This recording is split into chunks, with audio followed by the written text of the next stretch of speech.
Good evening to everyone tuning in and rocking with MossBurgh, as well as the guest that I have for us. One of the guys, one of the homies. He's not really a guest when he's on the show because he's part of the crew, but it feels like he a guest the way we converse and go back and forth, as well as all the other guys when you in the building and on the show with MossBurgh. So I appreciate everyone tuning in and appreciate you for joining me this evening post game sports. How's it going this evening? Ready for what Yeah, is Wednesday? yeah, man. I appreciate as always you having me up on here, man. It's real fun to talk about the topics you have in store for the good people on YouTube and all across the world. I appreciate you having me, brother. It is all good. I'm excited to get it popping with you. What's good with you? Yes, sir, man. It's appreciated, man. And I didn't mean to have the late applause, but it's like you got to hit that round of applause once you finish because the mic just still be checking itself, man. And shout out to you for what you do because even though I'm busy on my work days, I can't wait till Thursdays for your show to come and drop. And I'm looking forward to that as well tomorrow. And we are back with another episode of What If Wednesday. And I think we're at part three. This is What If Wednesday, part three. If we want to know for those who are just tuning in, maybe for the first time of this What If series. And this week, we have quite a slew of topics. And again, before I get into that, I want to thank everyone for tuning in this evening and want to give a shout out to WTP for Life, Unc, who we call him, One Take Zay, City League TV, SEC Shine, Parlay Poe of Blissburg. I'm gonna take my hat off, just a tad bit, but I can't wait to see you, to hug you, dap you up. Go Blue to me is a blue bud. Your boys got a national championship in basketball after a few years of football, man. Excellence, excellence, excellence. And between both of those programs posts, which is crazy. I know we on What If, but I'm gonna talk my talk when it comes to, respecting the university and saying what I say, because two sports, and in those two seasons, one was undefeated, and I believe one only lost three. That's something special when you think about it in the sports world. And you talking blue, that's Go Blue of Michigan Wolverines. So shout out to both teams of the undefeated national championship football, the national championship basketball team. And yes, we gonna get it going soon with that discussion of greatest college basketball team of the respective university. And we're going to come at Go Blue as well. And again, we appreciate everyone tuning in this evening with MossBurgh and post game for What If Wednesday, part three. And we see Parlay Poe in the building. What's going on, Parlay Poe? And we appreciate you tuning in as well. And we have Micaiah. Can you say, ooh, whoop? Yes, indeed. If that's the way you wanted it, there you go. And we are going to get started this evening post game. Any thoughts before we get in? Because my ankles is biting based on the topic and the players that we got coming in. As many ankles that they didn't nabbed in their careers respectively. But we also got a big man, and we'll get to that. Anything you want to say to the people before we get into these topics tonight on this What If part three this evening?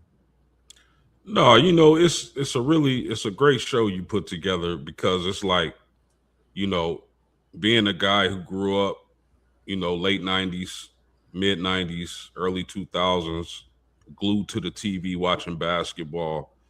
It's always fun to think about, an alternative universe where, Allen Iverson wins a championship, C. Webb wins the championship, Charles Barkley Same. wins the championship, players like that who never won one, but had a profound impact on the game of basketball. So it's always exciting to discuss stuff like that, man.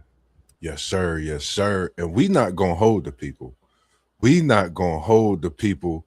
And every time somebody give me a question, I'll come through with an answer. And the first one is the answer himself. That is, what if And this is part three, ladies and gentlemen. You got to go back and you got to check part one. You got to check part two. You got to just go back and check everything that we've been doing. And that says check it. I can't forget about check it or respect it. That comes on Thursdays, and go back and check all those. But what if Allen Iverson won a title in 2001, the lone time that he got there with that a massive Philadelphia squad? What's your thoughts on this post game? What if AI got him a chip, and that was a big chip, 2001? Well, first of all, I would have been absolutely crushed that whole entire summer, bro, because I grew up as a huge Laker fan. I I gotta start with this, man, before I get into AI. That year, the Lakers, that probably was the best team I've seen outside of the Chicago Bulls. But that playoff run that the Lakers were on that year, that was the most devastating, the most dominant postseason run I still have ever seen in my life. Yeah. Uh, man, I don't even know what people in the chat talking about, but let me stay focused here, man. Um, the way they swept the San Antonio Spurs that year, the way they swept the Sacramento Kings this year, made Yeah. easy work of the Trailblazers. That Laker team was an absolute juggernaut. And outside of Scottie Pippen and Michael Jordan, Shaq and Kobe, greatest duo of all time. So respect to that team. But had Not Allen Iverson, go not ahead. to not to cut you off. I like the fact that you were speaking on what you were speaking on the Lakers post. We gonna come right back to this. Allen Iverson, for the mere fact that you broke into a question that I didn't put on here for the people, but what was one of my what ifs? The Lakers did go undefeated in that 2001. I couldn't put a what if AI won it without adding that what if. So to continue on with what you were saying, no disrespect to cut you off, but I like where you was going with that. Lakers talking that 2001. Continue on, sir. I love it. Yeah, man, just a dominant performance. It's like, man, they couldn't miss like during that playoff run. Like they just couldn't do any wrong, man. You had Shaq and Kobe, Rick Fox, Robert Ory. Man, hey, get this dude out the chat, man. I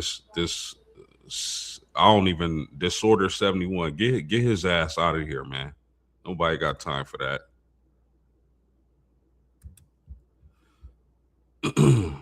But anyway, um, cause it's like, bro, Allen Iverson, you gotta think, man. If you the majority of people aren't even 6 foot, right?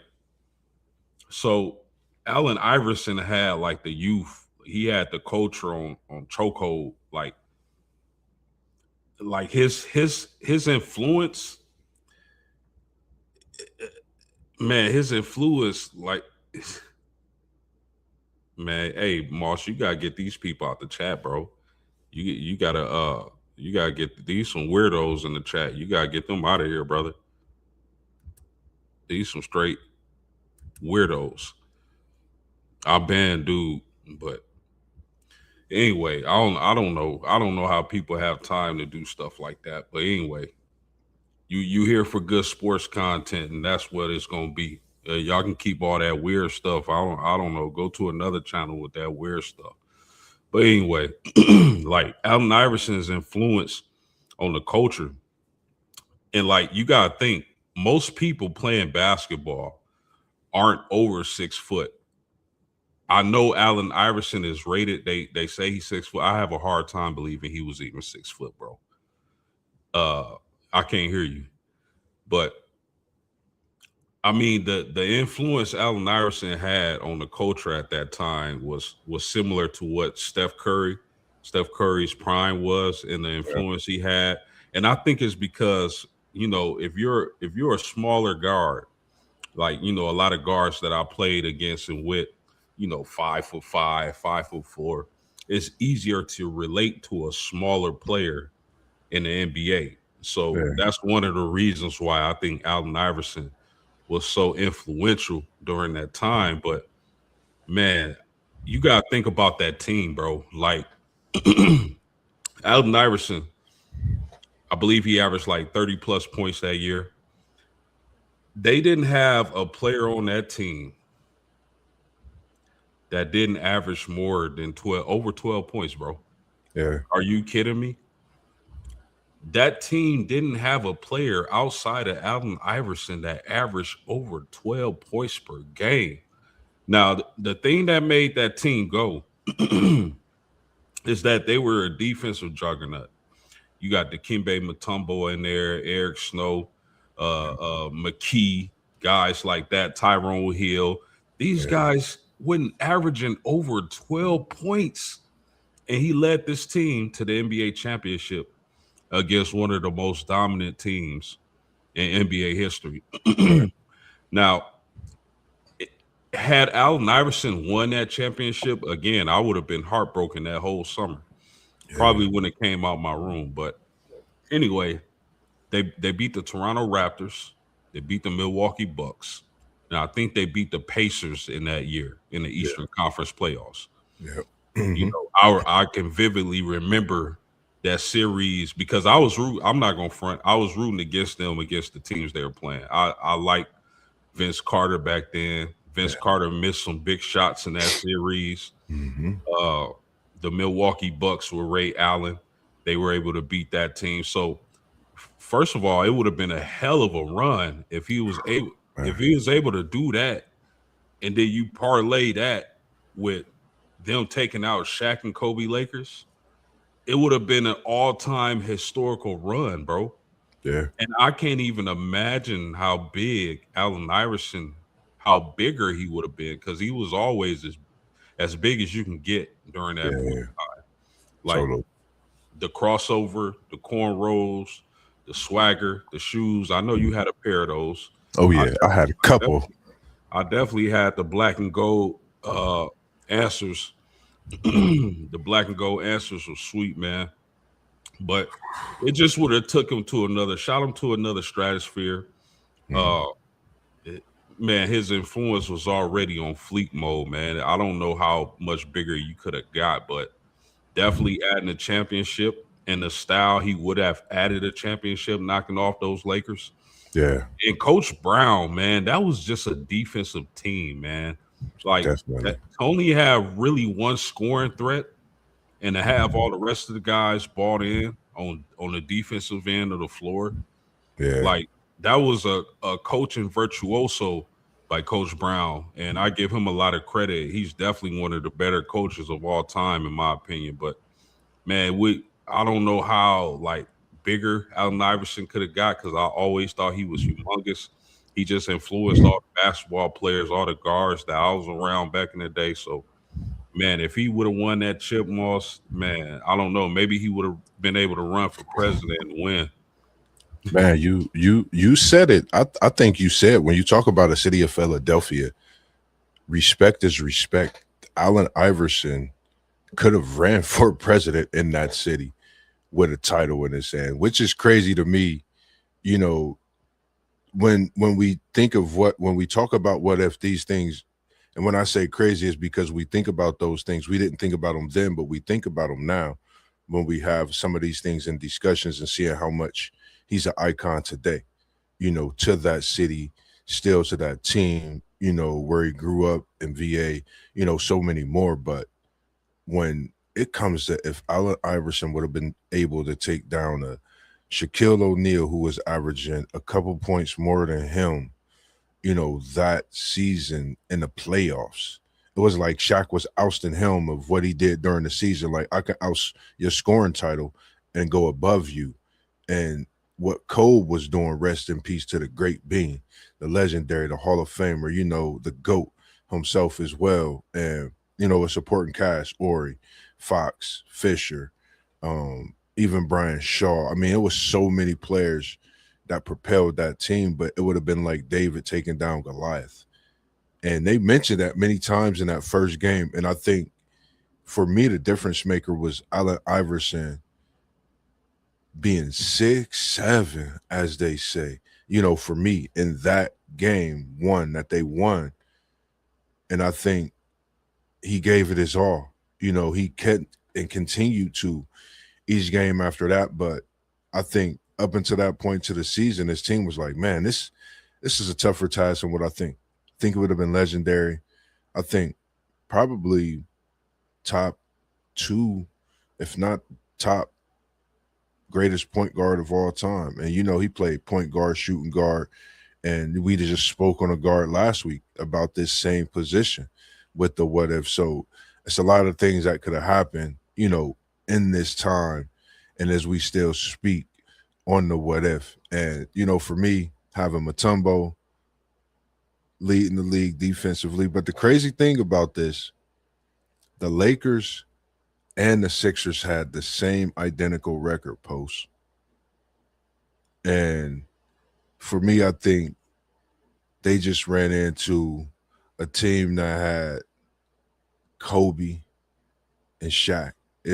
That was unstoppable. If Allen Iverson would have had another score, it would have been possible. But the next one we have up on the topic, I think this is one for me that I like because I felt he changed the game in so many ways. I think people would possibly consider him the best power forward of all time with the championship. And with that championship, he would have had to defeat MJ, who everyone, of course, majority considered a GOAT, arguably with what Brown doing respectively and what the great done as well. Barkley winning a ring. What's your thoughts on this post game? Sir Chuck, Mr. March Madness himself, the man that I just love what he do and how he's, like an icon in basketball, Hall of Famer, the whole nine, man. What's your thoughts on Chuck if he was able to win the title? Before I get to Chuck, man, I want to say one more thing about the Iverson thing, if you don't mind, bro. Nah, you good. Uh, You good. man, listen, when they won game one in LA, because you got to remember back then the playoff format was 2-3-2. So the Yeah. Lakers had two at home, then three in Philly, and then finish out the two in LA. Like when they won game one, bro, I was devastated. Back then you thinking like, man, there's no way this dude is gonna beat the Lakers single-handedly. Like, there's no way he can be this better than Kobe. There's no way he can be this better than Shaq. They eventually got in the form and figured out how to beat the Philadelphia 76ers, winning four straight after that upset win in LA, pretty much single-handedly by Allen Iverson. I mean, like I said, great defensive team overall.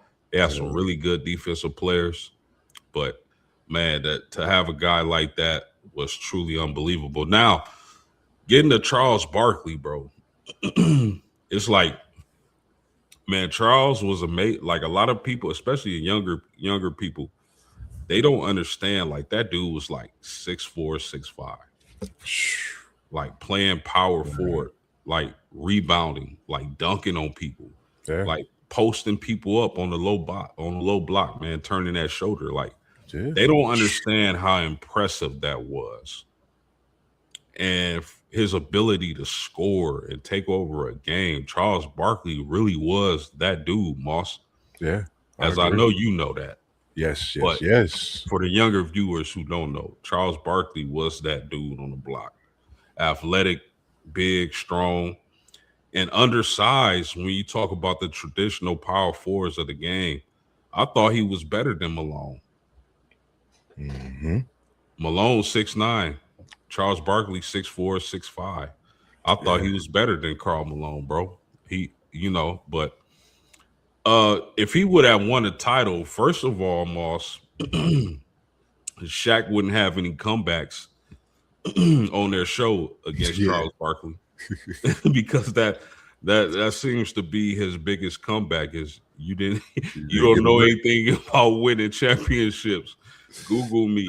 You never won. How can you tell us about winning a championship? You right. don't have any championships. Yeah. It's hilarious. It's the funniest thing ever when he go after Chuck, man, and Chuck go after him. But For he sure. definitely wouldn't be able to use those lines when it comes to winning championships. But man, I felt like, man, if Charles Barkley was able to get a chip, we talking about 10. getting into that room of 10 to 15 best Yeah, players of all time. yeah, If he was able to capture that elusive championship, which he never did, but if he was able to do that, Moss, we talking about going from a top, what, 40 player of all time to a yeah. top 15-ish, maybe 15. 20 I 15 play I could around there. argue, yeah, you could really argue possibly and say 10 with his size being the biggest factor in him playing big like that down low. Because if you really think about it, Chuck really dominated everything and everybody. He just didn't have a title. Yeah. That's the That's crazy thing. yeah, and it's the same thing for Allen Iverson. Allen Iverson, I know they say point guard, but he really was a two guard. I Man, mean, come changed on. the game, Chuck man. Charles Barkley, it's the same thing with those two. They were undersized for their position, but they dominated it. Yeah, So really, it's the same thing with Allen Iverson, man. All the jokes are over. Well, I don't think people joke with Allen Iverson, but talking Charles Barkley, all the jokes are over. You never won one. You know that regret of maybe if I did this, or maybe if I went and played here instead of going to Phoenix, maybe this happens. You know, yeah, all that regret. But it's interesting because Charles Barkley says all the time, Moss, like I felt like I was the best basketball player bro. on anytime I stepped on the floor until he played Michael Jordan in that finals, and he ended up admitting. And salute to him. I disagree with a lot of stuff Charles Barkley says, but I respect his basketball game. Yeah, And he said, like, for the first time in my life, like I knew I wasn't the best basketball player on the court after we lost to Michael Jordan, the Chicago Bulls in the championship. yeah, yeah. Let's welcome SEC Sean in. If you got a chance to watch that 6 o'clock, 6:15 preview on what we got coming up this weekend on the NASCAR, make sure you go check it out on SEC Sean. If you want to chime in, tap in on this question on the what if Charles Barkley won a title? What's your thoughts on that? Well, I mean, Charles Barkley's still one of the greatest of all time, but I heard post game, he's right. I mean, the whole joke of the best to never win one would be gone. But it also goes back and take into consideration this was before the era of jumping to super teams. There was no, hey, let's go all join. He didn't call up Mike and be like, hey, let's go join up with Scotty and come join us in Chicago. There was no super teams back then. He was the Superman on his team, Yeah, and each team had one to an extent. Some were just better than others. So, you give Charles credit. Yeah, I mean, it'd have been neat for him to win a title, but he was still considered one of the best players to ever play this game. And, take into consideration that he was always told he was too short to play in the NBA. His body style wouldn't allow it. And yet he was one of the most fiercest rebounders there was. agree. Anything else that you would like to add to this one post game before we get out of here? I just, for me, I think he definitely would be up there. I love Chuck's game. I just think from, me really looking at it over the years, I never really watched his documentary.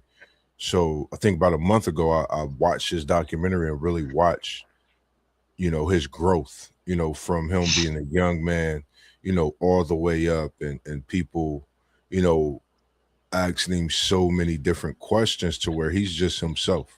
He's just going out here playing a game that he loved. And he was just, like he said, a big old teddy bear. Everybody thought he was something more than what he was. He just was a natural, guy trying to hold his own on that basketball court, knowing what he was going against him. So I respectively, say Chuck is definitely up there with the greatest. You played against Mike, in a dueling series. You went head to head with Shaq, many years, even though you didn't get a title. You talking about one of those guys out of that era where Jordan kind of, weaned himself and expanded and resurged into MJ, the GOAT we know. I think Barkley was the one to where everybody really feared outside of MJ in that era. Yeah, I agree, man. I mean, y'all both said it all. And what up, SEC Sean? Good to have you on, man. As always. Yes, I sir. mean, y'all said it all, man. I mean, Charles Barkley was awesome, man. And a lot of the younger people don't know. They have no clue how good. They just think he's some analyst that be talking crazy. You Yeah, feel me? But he's not. Charles Barkley was really like that, man. He Yeah, had game. Well, Like I go ahead. I was going to tell you, they're not wrong on him speaking crazy as an analyst either, though. So, Oh, no doubt, no doubt, no doubt, no doubt about that. But man, I love Sir Charles's game. The what they call the mound round of rebound, big something like mouth. that. Yeah, Yeah, big what's mouth. that? Big time. that's where I got. That's where I stole Angel Reese's nickname from, man. I call her Pretty Brown Rebound. But Love it, man. definitely, man, Chuck, he got that championship. He would have definitely moved in another room when you talk about. He's already an all-time great. Don't get me wrong, but Yeah, there's different rooms when you talk about all-time greats. for sure. Yep, So 100%. we gonna switch gears a little bit. I decided to. I know I've been posting quite a few different images and different ways. Last week I did post one and I popped out for part two, and it had Roy Jones on there. It had a QB on there. We're gonna get to that too, but we stepping into the boxing ring and speaking on a very interesting what if. To me, I'm 43, the Sugar Ray of our time, and that leads me into this next question. If you know, you know. What if Roy Jones didn't lose part two versus Antonio Tarver, which brings us here for part three on What If Wednesday as well? So I left it there for part two to bring it to your attention this week on part three. And when you think about this Roy Jones, you had a fight with, Ruiz, and then you had the Tarver, and he could have set himself up and left legendary, um, left as arguably, I would say, one of the greatest to ever put on the gloves of in a boxing ring. You know, we seen with our own eyes what Roy was able to do, but that brings us to that great question: what if he didn't lose in part two versus Antonio Tarver? We're gonna start off with you post game, then we're gonna bring it to SEC Sean. What is your thoughts on this one? And I think this will really wake up a lot of people because for the young, like you said on Chuck, nobody really know about the boxing ring unless you watch it. So you might want to go check your records and look up Roy Jones, who switched from, I think, super heavyweight to heavyweight. I mean, the weight difference was about 20 pounds in this. So what's your thoughts post game? I mean, man, Captain Hook, Roy Jones Jr. was a specimen. He was amazing. He was really exciting to watch. Like nobody brought it like Roy Jones Jr. did, man, in his prime. Um, you mentioned the weight. I All think right, one y'all of got the me. yes, sir. Hold I on a think second. I gotta get this changed. I got a problem with my computer real quick. Go ahead, post. yeah, I think the mistake that Roy Jones Jr. made, like back in the day, is that he was switching weight classes like we switch socks. Yeah, I think that was a big mistake because I think he overestimated like going up in weight and then draining your body to get down to another weight class. I think that was the big mistake he made. So we'll start there. But had Roy Jones retired undefeated because the losses kind of made him like, okay, this dude can be touched. You know what I mean? Before he was losing, it felt like Roy Jones Jr. couldn't be touched. And another issue with Roy Jones is that, you know, and I hate saying this because I respect and love Roy Jones Jr. so much, man. That dude was just a legend. He was different. But the thing is, like and I'm gonna compare him to Floyd Mayweather as he got older, Roy Jones as he got older. The difference was, to me, is that Roy Jones Jr. relied on his athleticism, you know, to school people. When you get older and you start losing some of that athleticism, what do you now have to lean on as compared to Floyd Mayweather as he got older and his hands got more brittle? Like, he relied on his defense, his IQ. Roy Jones always relied on his athleticism and that hook. You feel me? So when that feet ain't moving as quick as it used to do, you know, now you not so much invincible. But had Roy Jones Jr. retired undefeated and won those fights with Tarver, bro, there's no question in my mind that he would be on the Mount Rushmore of boxers ever. Like, some people still have him in that regard. I don't think as many. If he had went undefeated and had that cloak of I'm invincible still remain and tied to his name, I think it would be a lot different. But man, had that man was bad, man. Had he retired undefeated, he would be definitely on the Mount Rushmore. I agree. What's your thoughts, SEC Sean, on this one, with Roy Jones Jr.? Let me throw a quick apology to everybody. I switched over to the computer and forgot that YouTube was still playing the show, so I was getting double echo and feedback. So if anybody heard any double echoes coming from me for a second, I apologize, but I've got that closed now, so we're good. But you know, these are always weird for me because I used to be into boxing, and then I got away from it. Boxing just became too rigged for me. It almost felt like. And I know I'm not alone in that and I know a lot of people disagree with it, and that's fine. That's why we have sports, because we got to agree to disagree on certain things. Yeah. Roy Jones to me is on the Mount Rushmore, though. He is on there due to, you know, he was considered by many to be one of, if not at his time, at his peak, the best pound for pound fighter out there. Post, you're exactly right. He was just athletic. He could outlast you. He didn't necessarily have to knock you out, but he was going to be stronger in the later rounds, and you weren't.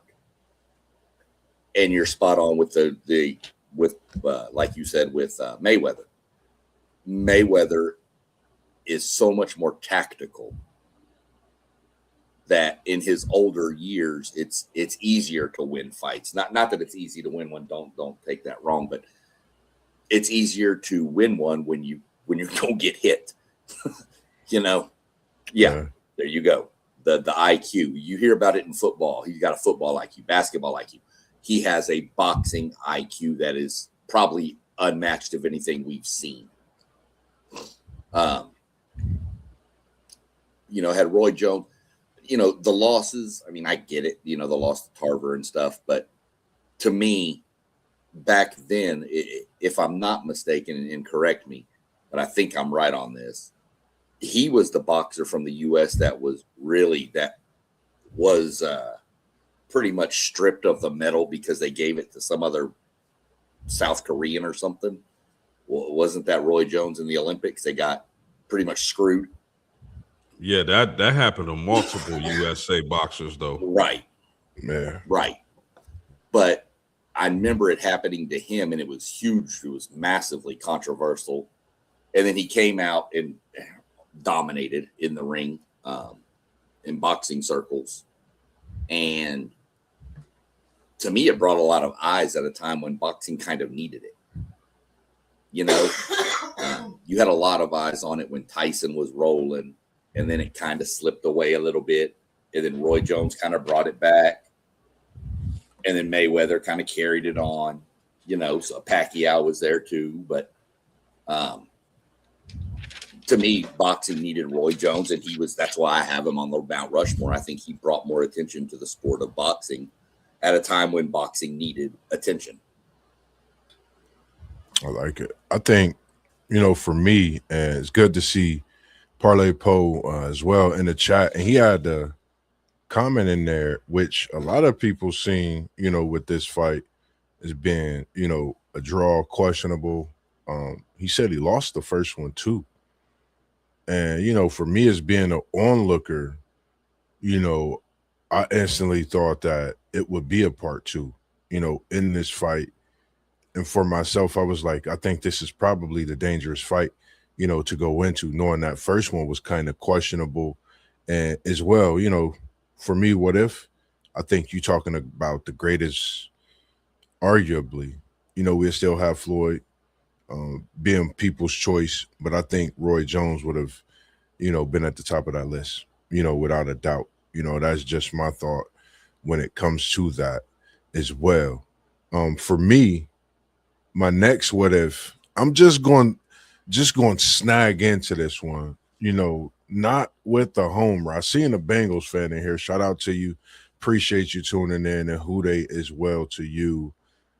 I was trying to stay away from the injuries this week, as I was telling posts, and I've been telling the guys, but I'm gonna throw this in there, man, just for the fun. And if you could take it back to this, we got Parlay Poe in here as well. I think it'll be a good one. What if Carson Palmer did not get hurt in that game? That I think, as a Bengal fan, it's a game you never forget, as a Bengal fan. And if you're just a football fan, I think, at times it's something you think about all the time. But what if Carson Palmer didn't have his injury early in his career, but I think that was where he really was taking it to the next level? What's your thoughts on that? And I'm going to come to you first, SEC Sean. What if Carson Palmer did not have that injury? Well, I mean, this is kind of a tricky one because I can name a few times where I could say this about my Bengals. Back in the Super Bowl against San Francisco with Tim Crumrod broke his leg. Things like that. There's all kinds of. But as far as Palmer goes, I think because back then, okay, let me put it this way. If that injury was happened today, if he came out and he was in the draft this year, whatever, and that injury happens, he's in a much better place due to the medical science and technology we have nowadays. I think it kind of derailed his career. He had a serviceable career in the NFL. I don't think he was what he could have been. And I'll be honest, that's my fear with Joe Burrow.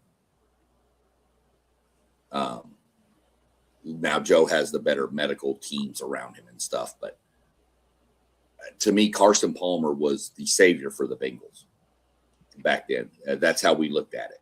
I mean, he was the next quarterback after, pretty much the next one you hung your hat on after Boomer left. Seriously, we had some others in there, but that injury, I think, just set him back. And I think by the time he got back to where he was Carson Palmer, you had already had all these other quarterbacks in the league that were now taking the lead over him. And he turned into, I hate to say, a serviceable backup because he was a starter still, but he was never the Carson Palmer we expected him to be. 100%. Oh, listen, man. I was watching Carson Palmer back at USC. He was a hell of a quarterback, and unfortunately for me, pretty much won the Heisman by shredding Notre Dame to pieces that year. Oh my goodness, man! My goodness, he was on fire. Listen, man, if Carson Palmer doesn't get injured in that game, I believe it was the Steelers, right? Where he took the Yeah. low hit. Him and Ocho Cinco go down as one of the greatest quarterback receiver duels in history. I'm pretty sure. I think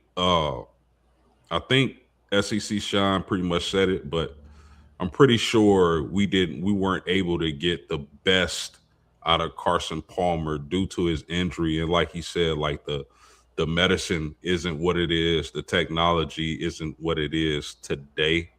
Carson Palmer was like coming into the NFL, like he was like that prospect. Like Yeah. he was that golden boy, golden arm, California, USC Heisman winner.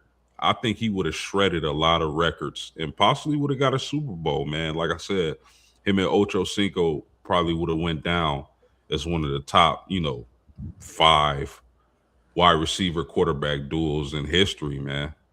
Yeah. Yeah. I totally agree with you both. I think also to add to that, you know, being a Bengals fan, for me, like you said, it was like, a savior coming. Oh my gosh, we got a great quarterback. Not seeing a quarterback in a Bengals uniform since a Boomer Esiason. Really being back there and you feel that could lead your team. For me, it was devastating. I cried. I cried real tears. Not just as a fan, just watching it happen to him as a player, knowing that, he got to go home and live life, as well. But for me, like you said, Ocho, Carson, probably one of the best duos we'll ever see. The possibility of Cincinnati having a Super Bowl and that curse being gone, which I'm looking forward to this year. But one thing that I love about this, for if we think about it, USC and their quarterbacks, it seemed like Carson Palmer came out. And if you see the quarterbacks after Carson Palmer, it seemed like USC has been a university that's getting quarterbacks in the NFL, along with other universities, but they seem to have these quarterbacks with those, arms that, has some skill. We see what Sam Darnold has done. And in his time at USC, guess whom they compare him to? Carson Palmer. Earlier in his career, Carson Palmer. So, I think USC, you could look at them and say this is a factory. Just give these guys some time. We see the potential in them as well. And, unfortunate, as Parlay Post said, unfortunately, it's a lot of what ifs like this very serviceable QB. We appreciate you tuning in this evening, Parlay Post. And once again, if you got any comments on Go Blue, please leave them in the comments and give the flowers to Parlay Poe and his Go Blue squad, who, when I say they put on the show for the NCAA World this season, they put on the show, and you got to respect that. And I don't know, just like I said, man, just appreciate the university.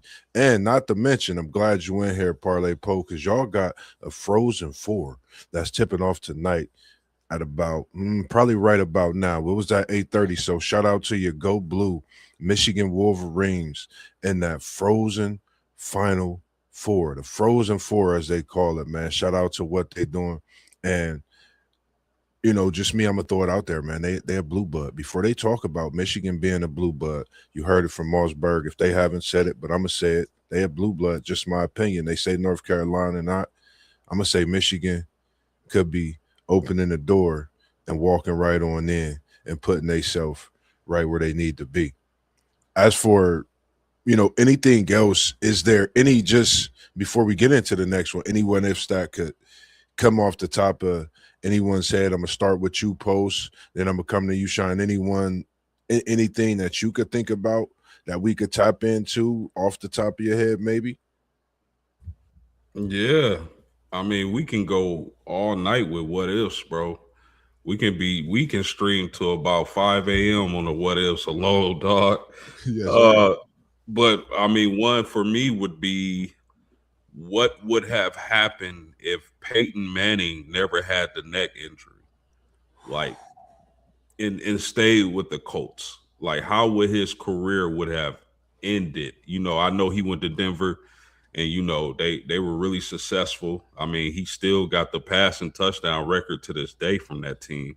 I believe it was his second year that he set that record, but he had a heck of a receiving core there, and he was just on fire. Like with the injury, you saw him, like you saw his arm talent like decrease, plummet a little bit, but he was so intelligent as a quarterback that he was able to lead them to a Super Bowl. I'm not taking away from that defense, because that defense all time. But for your quarterback to essentially not be able to pass downfield and only have his mind to really lead that offense, like I still think that was incredible. I know his stats fell off, but during that Super Bowl run, but man, for to have a quarterback that intelligent, you know, that was an amazing feat. But what if he never got the neck injury and stayed in Indianapolis? That's a great one to think about. Definitely. I like Well, that. so Go ahead, throw SEC another one, Sean. Indianapolis. What if Andrew Luck just doesn't up and retire? Ooh. Yeah. I mean, be real. I mean, Y'all getting in there tonight. does I Indy love it. win more Super? You know, I mean, come on. I mean, he was. I know he had dealt with some injuries and stuff, but he was still technically in the prime, and he just walked away. So I mean, there's another. What if just for your Colts? That's just one team. Yeah, I mean, we could do. Go ahead. That's a dynasty for you. You talking about, just respectively, you talking about the passing of the torch right here.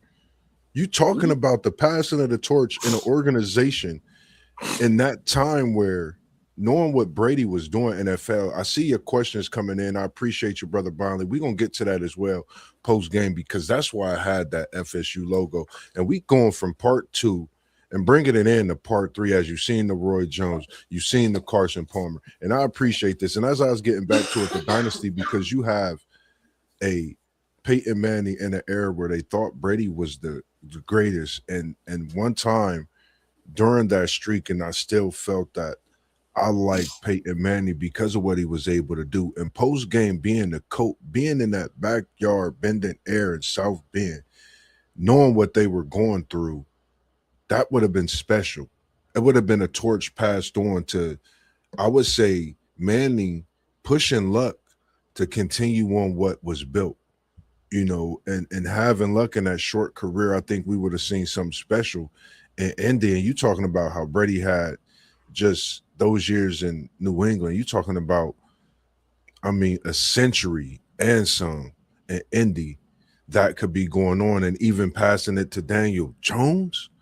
And we see how he could really be in this coach organization, you know, with what they have. And could you give the hats off to that organization and what they do as well? Not to interrupt, but I mean, it just, that's some great what ifs that you guys brought up. I love those, and I appreciate it as well. Well, here's the thing: you got to think of like the butterfly effect. Like, if Peyton stays, the Colts probably don't get Luck. But to SEC Sean's point, like, if Luck doesn't see, the thing with Luck is that during his tenure, we had a terrible, horrible GM. Mm-hmm. Just terrible. I mean, they were letting Andrew Luck take beatings, and he still was putting up numbers and performing, still making comebacks and leading us to victory. I believe, or under this regime, and rest in peace to Mr. Irsay. We know his daughter has taken over, but Irsay's last few years on Earth, man, where we had a different GM, like, and we still were able to have Andrew Luck, a healthy Andrew Luck, I think the Colts would have did it eventually. Yeah, I agree. And we appreciate it. Like I said, our brother Bonley, we're going to come back to, he said Joe Burrow already holds, and I'm coming right back to you, Parlay Poe, holds records for the most playoff wins, quarterback wins, over, you know, Ken Anderson, Boomer Esiason, 5 playoff careers combined on their end. And I agree, man. I can't wait. And Brother Bondi, if you could send the email to what you see at the bottom, Joe Moss 1001, I would love to have you on for my Bengals season preview this season as we kick off our season talks, which will be coming up soon, and indulge it. And we had Parlay Poe in the chat with us, and he's been in here the whole time, and we appreciate it. And he's been talking at Go Blue. I thought he was going to type it in the chat, and he said, what if Charlie Ward played b-ball instead of football instead of basketball? I apologize. What if Charlie Ward played football instead of basketball? What's your thoughts on this one? I'm going to come to you first, SEC Sean. What's your thoughts on this one?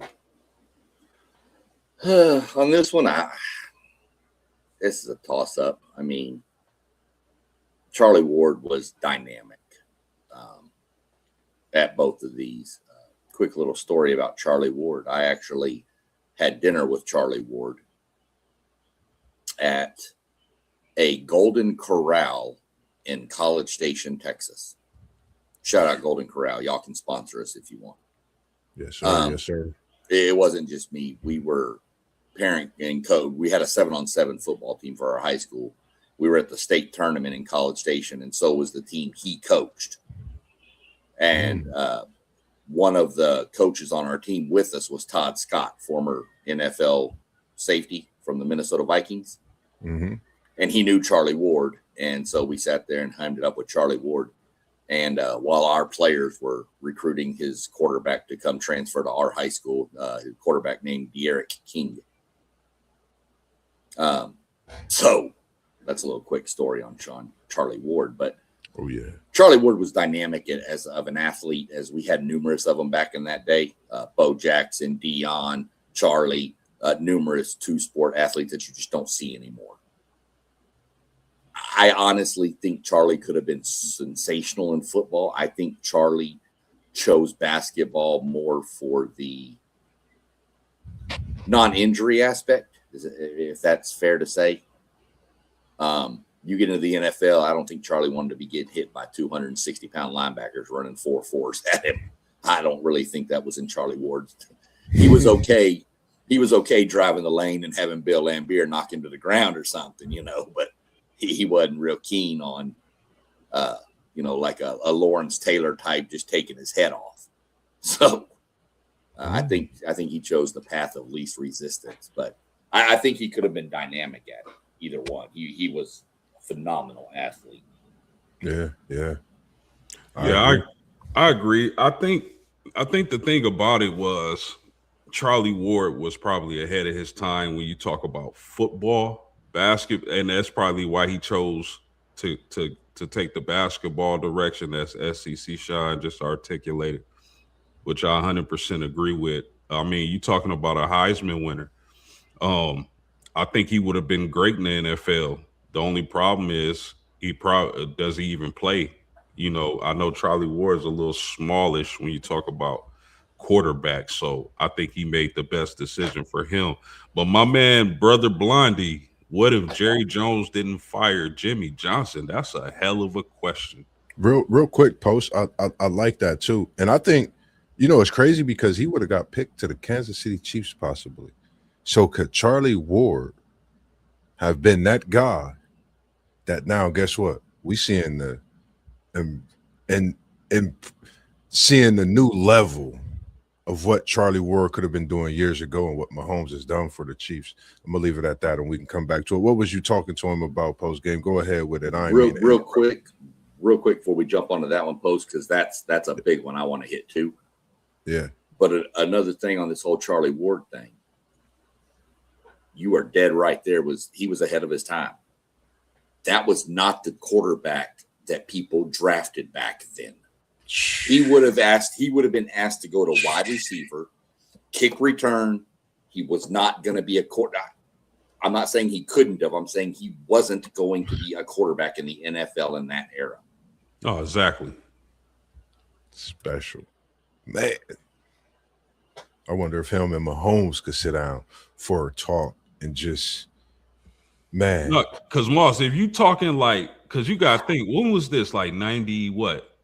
That was back in I believe 1990, because I was it 94, 92, 93, 94. somewhere in that range? 92, 93. He would have been a backup to Joe Montana, bro.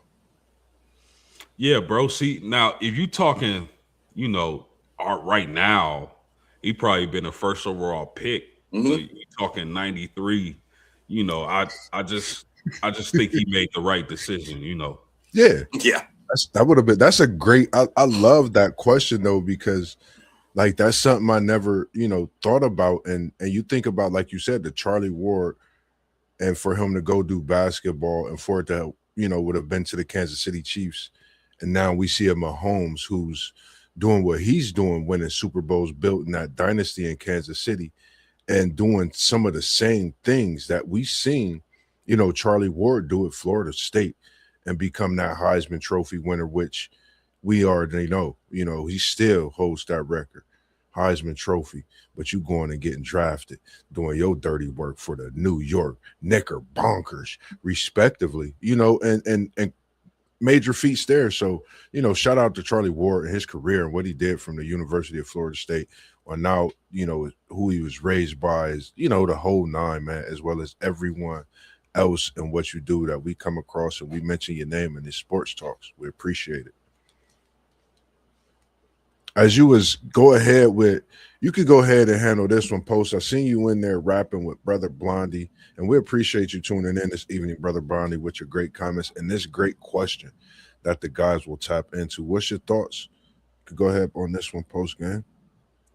No, because it's like I know of quite a few Dallas Cowboy fans, and one thing they always talk about is that you know they got some disdain for Jerry Jones on how he handled the Jimmy Johnson situation. Like maybe it was some jealousy. They didn't want him bigger than Jerry.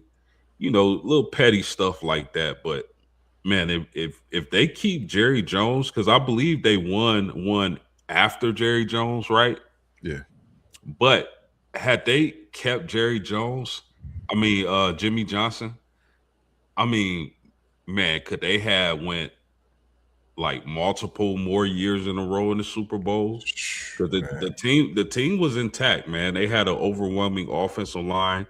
Of course, Emmitt Smith, Michael Irvin, Troy Aikman. Those guys are just legendary players. Now I know that what's my man name? Michael Irvin, suffered the devastating injury or whatever. But man, I just like Jimmy Johnson. I believe he would have kept that organization in the Super Bowl conversation for years to come. That's a hell of a question, my man. Yeah. What's your thoughts on this one, SEC Shine? This is America's team. And this is, I think this something special, crazy.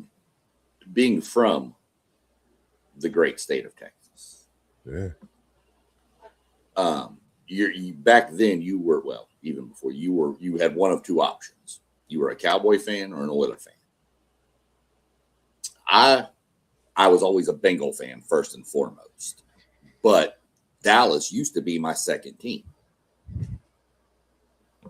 And it wasn't a bad choice because they went on that run in the 90s with Jimmy John. You rooting for a Super Bowl champion. Super Bowl champ, yeah. and they won 3 and 4 years. And the third one was with Barry Switzer. Now, I could have coached that team. In fact, we're going to put it this way. Ray Charles could have coached that team, and they were going to win the Super Bowl. Okay?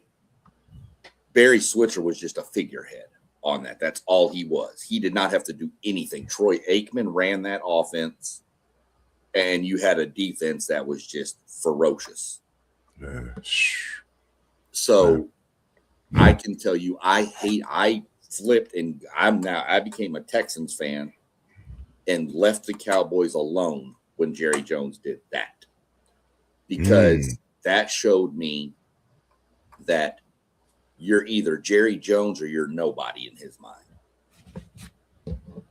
The Cowboys were garbage when Jerry Jones bought them. he brings in Jimmy Johnson. They make this trade with the Vikings. Shout out to the stupidity of the Vikings. But it revamped that whole roster. And then within 2-3 years, they were in the Super Bowl winning them. And since that day, there's and I can list you off tons of people around the Dallas area that despise Jerry Jones. They're Cowboy fans, but they hate Jerry Jones. They want him to sell the team.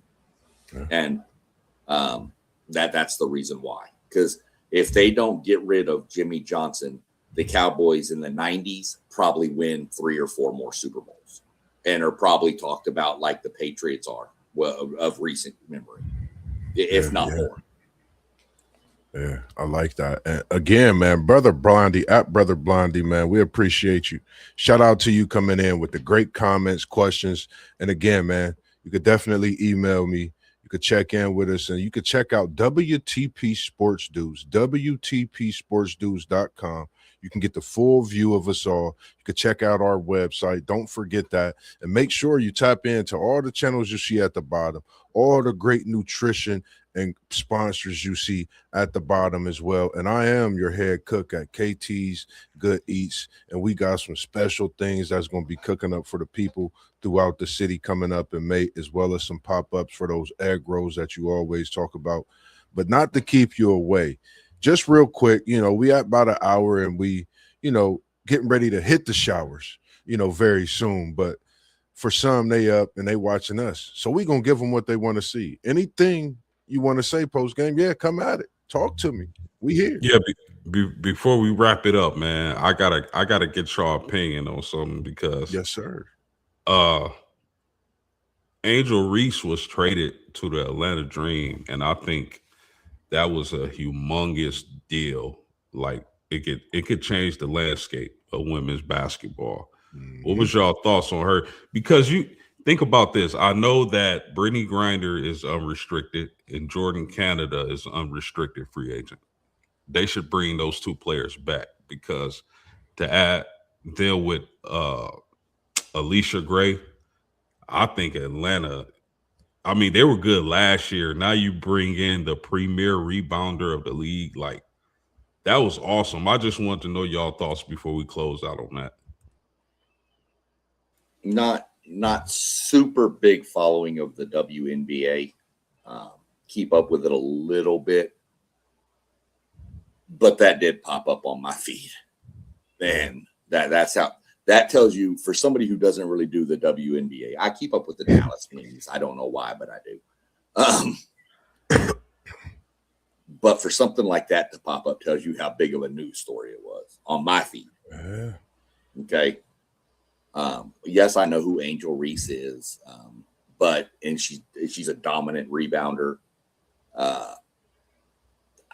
I was trying to come up with a comparison to make for what it would be like in the NBA, and I can't, because you would never. It's not quite Luka Doncic to the Lakers, but it's in that zip code of that kind of trade for the WNBA. Players like that aren't traded normally, right? So that's why I put it in that zip code of Luka to the Lakers, just because it's weird that something like that happened. So that would be my take on it. Yeah, I mean, good for Atlanta. So we'll see where it goes from there. But yeah, it was pretty shocking when I saw that pop up. That's pretty much my take on it. When you're done with your take, I got one what if I want to see y'all's thoughts on. For me, mine, I actually thought it was probably one of the best things that happened. I don't know if a lot of people really, lock into it. And like you said, SEC Shine, you don't watch it as much. I think with it coming up as a notification, I think you was maybe thinking like, I might have to watch the WNBA draft to see what this could have possibly landed into. Her teammate Flaugier is coming to the NBA. That is WNBA respectively, my bad. But I think this pairs them 2 together in Atlanta. Atlanta's in the top 10 for picks. I think Flaugier and Angel, I think they back together in the WNBA. And I think this is something that's been waiting to happen. I think Atlanta in the East, with Indiana in the East, Caitlin Clark is back, Angel Reese in the same conference. You talking about the WNBA draft kicking off here in a couple weeks. We gonna be locked in. I'm tuned in. I'm taking a day off. I'm checking my schedule because this is for me, I think, very big for her career. I think this is one of those moves where you get with the right organization. Nothing against anything and where she was at. I think it's about where players are fitting for what they do, their culture, their self, and who they are. I think all of these things fit perfectly. Atlanta, the music scene. Guess what, Flaugier? You and Angel Reese about to drop a video draft night. I don't know. I'm just speaking it too. It could be possible. But I think this could pave the way for some things like that to happen. And first thing I thought about was them playing together in Atlanta. Bro, they cooking with grease now. I mean, think about it. Tahina Pow, Ryan Howard, Alicia Gray, which I mentioned. Bro, they cooking with grease. And they got the money. And between them, New York, you can never count out New York with Stewie. You know, we know what the fever gonna be, right there with anybody. So I mean, but real quick, I know SEC Sean want to cook, but this dude, brother Blondie, man, just dropped another nuke in the chat, man. The Lakers and Sparks are still the only teams to win both the NBA and WNBA titles in the same seasons back to back. Get out my book. Get out my book, brother Blondie. I was bringing it to you next week. Let's tap into it this week. Let's get it. I think that's diabolical. I think what you want to say, SEC Sean post game, because y'all Laker fans, I think that's still, I think a lot of people don't really even talk about it. That's why I actually had it on the docket. You know what else is crazy about that? It's that the Lakers had Shaq, and Sparks had Lisa Leslie. Yep. So they both had two dominant centers at the time. Yeah. Yep. And if you think about it from the guard standpoint, who did Lisa Leslie have at the guard standpoint with her at that time? You know what I mean? So it's just wow. Yeah, I mean you had them do it. Houston was close. Houston, the Rockets won it, 94, 95? Yeah. I mean, if you go back and think, the Rockets won it 94, 95. And then the now coming back Houston Comets went on a four-peat, 97, 98, 99, 2000. So the city of Houston actually won 6 titles in a row in basketball across different, classifications. But the Comets are coming back though. I know the city of Houston's excited about that. They've been wanting the Comets back for a long time. Yeah, if it's up to me, they never would have went anywhere, man. Right. That was the original dynasty of the WNBA.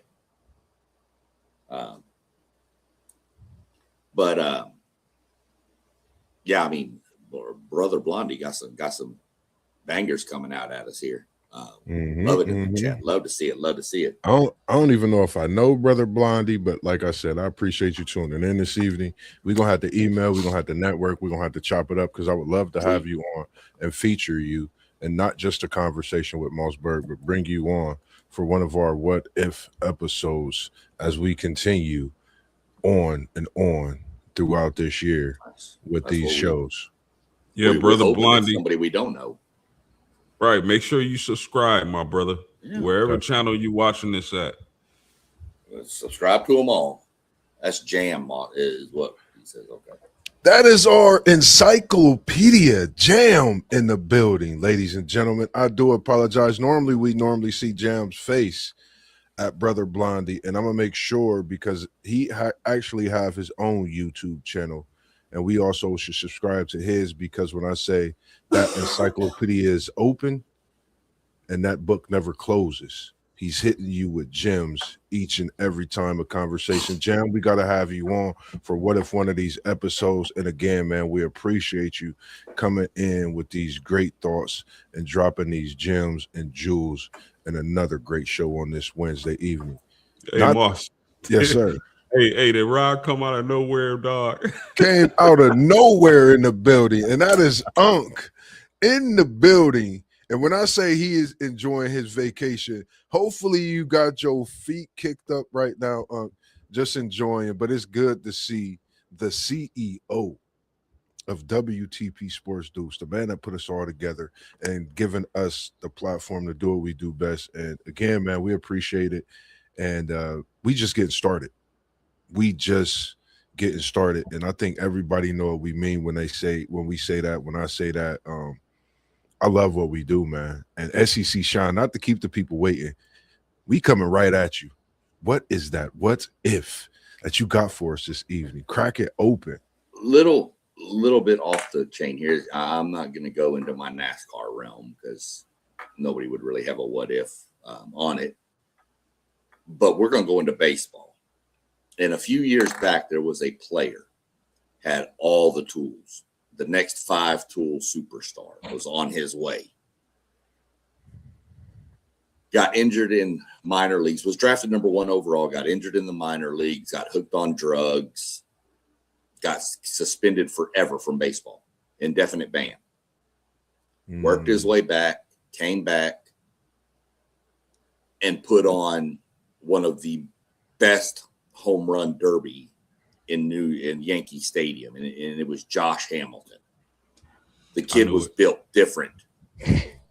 What if he never gets sidetracked? How are we talking about him as one of the greatest of all times if he doesn't get sidetracked?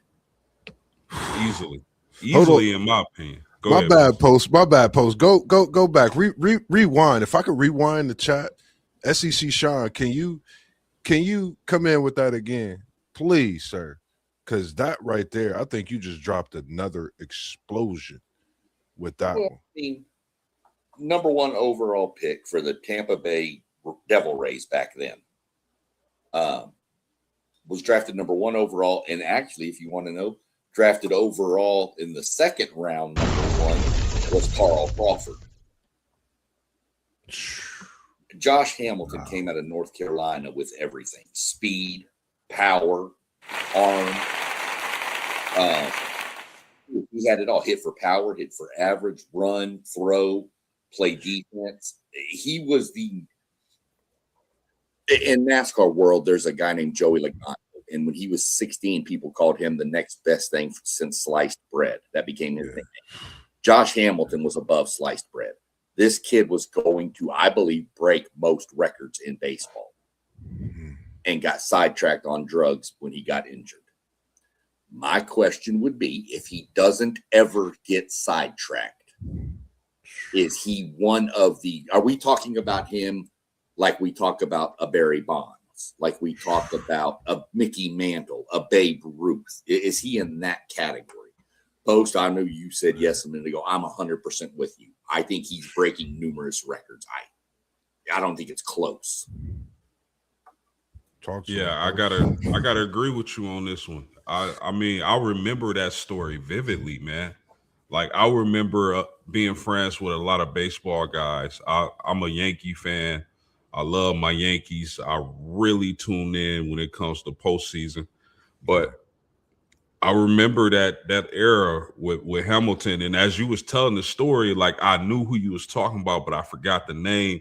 And then you said the name, and I was like, "Oh my goodness, that dude right there would have been legendary." I definitely agree that he would have went down as one of the greats, because you saw how good he was after the aftermath of all that. Yeah. He still was a good player. Yeah. But you talking about if he was able to avoid, the situation that derailed him, if he was able to stay in, on that straight and narrow path, I'm talking about, Alex Rodriguez. I think he would have been better than A-Rod. I really do. Speed, power, everything. That I do remember. I don't know as much as baseball as other sports, I know my Yankees though. I know the Sandman, Mariano Rivera. Yeah. But I remember the Josh Hamilton situation, and I definitely agree with that. You know, it's something you mentioned that because I felt like Post, I was trying to figure out where he was going, and when you said it, I just my eyes lit up because I remember that home run derby, man. Like I remember Yankee Stadium. I mean, you talking about again, man, someone that was ahead of their time, man. Like if Josh Hamilton could have just blessed baseball with, man, this was a great one. This was a great one, SEC Sean, because you're talking about, like you said, post game legendary. I think we still, the fact that we talking about him in this whatever shows how great he was. And when you seeing the slugger, I thought about Babe Ruth, Mickey Mantle. You doing this in the Bronx, slugging at bat. You think of these guys.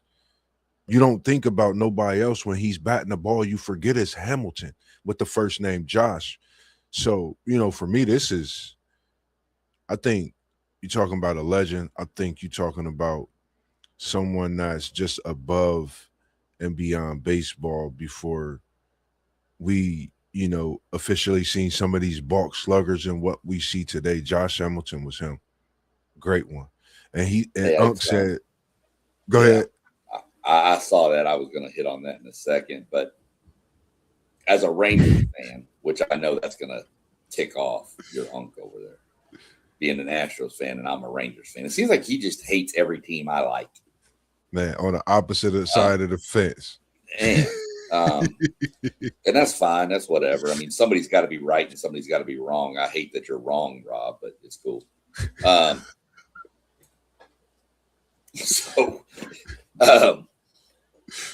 As a Rangers fan, though, I got to see that whole Josh Hamilton thing. Yeah. And I'm going to tell y'all something. You hear about things like this all the time. When he hit a baseball, it sounded different than anybody else. It sounded like a bomb went off. I saw him hit that 4 home run game against Baltimore. Yeah, you're on the wrong side of Texas, SEC. No. Never. You done got him started. Unc is in the building.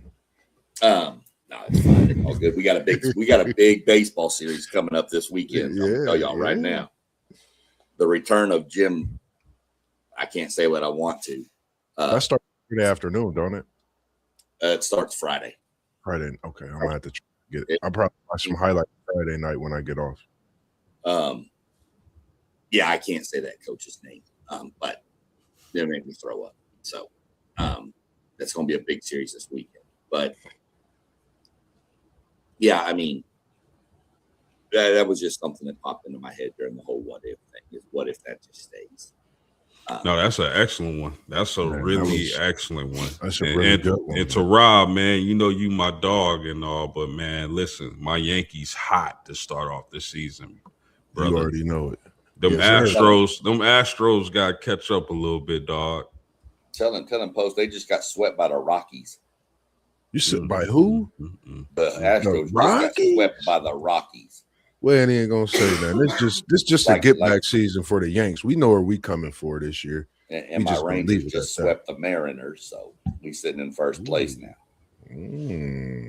Yeah, I'm looking forward to our ace Garrett Cole, hopefully getting back, getting and being healthy, hopefully returning to form. So definitely, I mean, my major concern with the Yankees coming into the season, and they kind of surprised me. I didn't expect them to come out this hot. Was I felt like they've leaned more to, you know, analytics and big bats. When, you know, we all know you win in October with pitching, man. Yeah. I think it's just good to see them come out, you know, as I am a Yankees fan as well, just see them, you know, doing what they do, using what's available. And I don't see it as looking as getting ahead, but doing what you have to do to be that, you know, to coach and compete, you know, on a weekly when you have a pitcher like Cole that's out and getting healthy. And I think, you know, once he get himself, like you said, going and he's having a great season, I think the Yankees, sky's the limit, as we seen in last year. You know, we was right there. I think we could get there and exceed where we were last year. You know, so health is going to be a big factor, but outside of that, I'm definitely, you know, looking forward to the Bronx being a place this year come postseason for sure. Man, you a Yankees fan too, Moss? Come on, man. Oh my God, what is wrong with people? Do I got to go back? Do I got to tell you the reason? I used to sit down, watch the Columbus Clippers, watch Posada catch it as a catcher. And shout out to Doug Jones' daughter is who I will be having on the show soon, and I'm working on a cut up for. Oh man, it's gonna be special on the edit. But you know, I get excited when we talk about the Columbus Clippers because that take me to Paul O'Neill, Bernie Williams, some of the guys that you know. Even though that was a Yankees, you know, club to send them up, but I watched those guys up close and personal. So it's a personal things with them Yankees. Man. From here to New York is big. You taking me back to the glory days, man. You talking Diamond about Dog Night, Post. Bernie Williams, Paul O'Neill, Jorge Posada, the captain. Like what? Yes. The Sandman, Mariano Rivera. Man, stop it, Moss. I see him That's on why- that mound in that stadium here in my hometown. It was special. That was yeah, that's I'm kind of hoping that the Guardians will call up my boy Jay Slaviolette from A&M soon. We went to a Clippers game a couple years ago where there was a kid from Alvin, Texas, where my wife went to high school, who was a pitcher in the high school. He was older at this point, Jordan Stevens, but he pitched here in Columbus. We went to watch that. So we're going to see how it goes. The Clippers are a good time for people that are looking for something inexpensive and fun to do in the Columbus area when the weather gets like nice out and stuff. Yeah. Clippers are a fun place to go to. Minor league baseball is fun no matter what. Shout out. Yeah. Appreciate that, man. Tell them send us some tickets, SEC Sean, man. Talk to them, man. Talk to the Clippers. Tell them. We here, man. Like we will come out and support. Send us some tickets, man. I'm too busy trying to get NASCAR tickets for people. What you talking about? Hey, what was the other thing I wanted to say real quick? I don't know about baseball right now. Baseball's in such a bad situation. It's the Dodgers versus everybody. They just outspend everybody. They get everybody. Mm-hmm. So for me, I think, you know, for the rest of the week, we got post game coming tomorrow with another great show in the evening, 7:45. Make sure you tune in. Look for your notifications. We're going to be posting, throwing stuff up on the different media sites, tagging you in it and all that good stuff, showing your posts. Outside of that, we'll have our review on NASCAR that's coming up this weekend.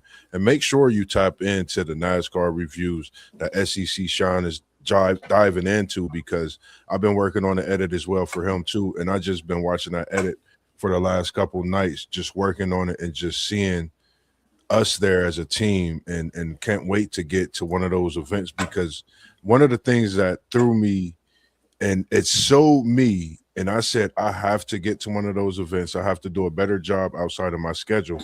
And getting into this rewards app is when you sent me the picture, all the free goodies that you get at the race is impeccable.